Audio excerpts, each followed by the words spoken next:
የአርሰናል ደጋፊዎች አደባባይ ወጥተው እንዲያጥለቀልቁ እውነት የትውልድ በዚህ ዘመን ላይ መፈጠርን ብንረግም ችግር አለው። ቁርሱን መብላት ያልቻለ ኢትዮጵያዊ አርሰናል ዋንጫ በላ ብሎ መንገድ ከዘጋ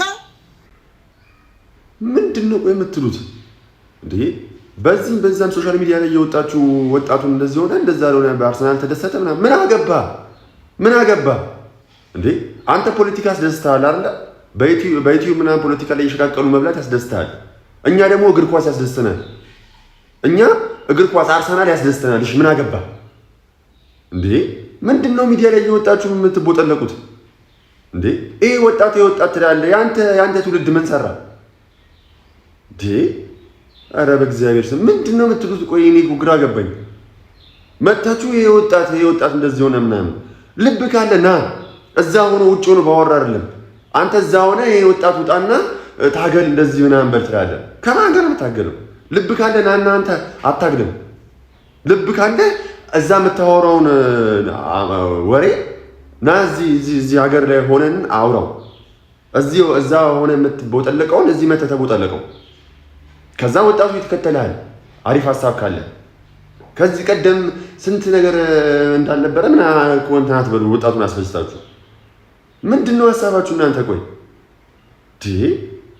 ይነሱና ወጣቱ ምናምን ይላል። ይነሳና እንዴ ወጣት እኮ በተጠራበት ቦታ ሁላ መጥፎ ነገር ሆኖ ለተሰማው ነገር ሁሉ ይባል እንዴ። የሃይማኖት አባቶች በጠቅላላ ራሱ አንዳንድ እንትኖች እንዴ ይሄ ወጣት እኮ ነው ኦርቶዶክስ ሲኖዶስ ምናምን ተባለ ሲባል ይሄ ወጣት እኮ ነው የተፈጀው እንዴ። መስጊድ ምናምን ሲባል እኮ ይሄ ወጣት ነው ደረቱን ሰጥቶ የሞተው። ለየትኛውም ነገር እኮ የሚመጣው ይሄ ወጣት ነው እንዴ። አሁን ደርሶ ይመጡና አንድ መደሰቻ እግር ኳስ ቢኖርም በእግር ኳስ የተደሰቱ በአርሰናሉ ዋሉ። መብታችን ነው እንዴ።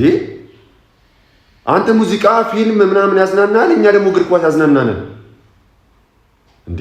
በጣም እዚህ እንቁጥጭላችሁ ለወጣችሁ እኮ እንዴ። እናንተ ለምን አትከበሩ? ትልቅ ሰዎች አይደላችሁ እንዴ? ምን አገባችሁ? እኛ ምን ጊዜም የአርሰናል ደጋፊ ነን።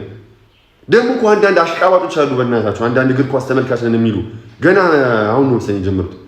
እየሄዱ የአርሰናል ክለብ የተሰደበ እየመሰላቸው እየሄዱ ላይክ እና ሪፖስት ያደርጋሉ። እንዴት አይነት ሰዎች ናችሁ? በእግዚአብሔር በጣም ነው የምታሳፍሩት። እግር ኳስን የማትረዱ እግር ኳስ የማይገባችሁ ዝም በሉ በቃ እንዴ። ምንድነው? እኔ እኮ ግራ ገባኝ በእናታችሁ እንዴ። አንዳንድ ጊዜ ለምትናገሩት ነገር እስቲ ምንድነው እያወራን ያለ ነው ብላችሁ አስቡበት። ዝም ብሎ አፍ እንደመጣለት እኮ አይወራም።